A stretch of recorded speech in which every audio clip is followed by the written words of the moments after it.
വെച്ച് ഏറ്റവും പ്രായം കൂടിയവനാണ് ആ ഫസ്റ്റ് നിൽക്കുന്നത്. ആ അപ്പുറത്തെ സൈഡിൽ കൊമ്പൻ സോമൻ എന്നാണ് പേര്. താപ്പാനയാണ്. 84 വയസ്സ് പ്രായമുണ്ട്. ഈ രണ്ടാമത് നിൽക്കുന്നതാണ് 23 വയസ്സ് പ്രായമുണ്ട്. അപ്പുറത്ത് നിന്നത് 10 വയസ്സ് പൊടിച്ചു. പല അപകടങ്ങളിൽപ്പെട്ട് ഒറ്റപ്പെട്ടിരുന്ന ആനകളാണ്.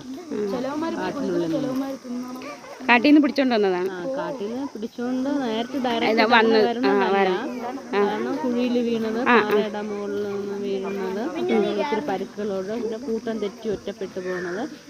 വലിയ ആനകളല്ല, ചെറിയ കുഞ്ഞാനകൾ. കുഞ്ഞായിരിക്കുമ്പോൾ കിട്ടിയ ആനകളാണ്.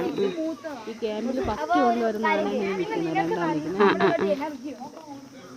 ഇവിടെ കൊണ്ടുവന്ന് ചികിത്സിച്ച് ഭേദമാക്കി ഇവിടെ തന്നെ ഇണക്കിയെടുക്കും. മരണകാലം വരെ ഇവിടെ തന്നെ. ആ ആനയ്ക്ക് 84 വയസ്സ് പ്രായമുണ്ടല്ലേ?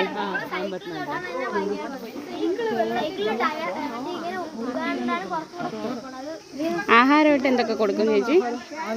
ആഹാരം അരി, ചോറ്, അല്ല അരിയുടെ കൂടെ ഗോതമ്പ്, കൂരവ്, മുതിര, വൈറ്റമിൻസ് പൊടി ഇതെല്ലാം കൂടെ മിക്സ് ചെയ്ത് വേവിച്ച് ഓരോ ആനയ്ക്കും ഏജ് അനുസരിച്ചാണ് ഡോക്ടർ നിർദ്ദേശപ്രകാരമാണ് ആഹാരം കൊടുക്കുന്നത്.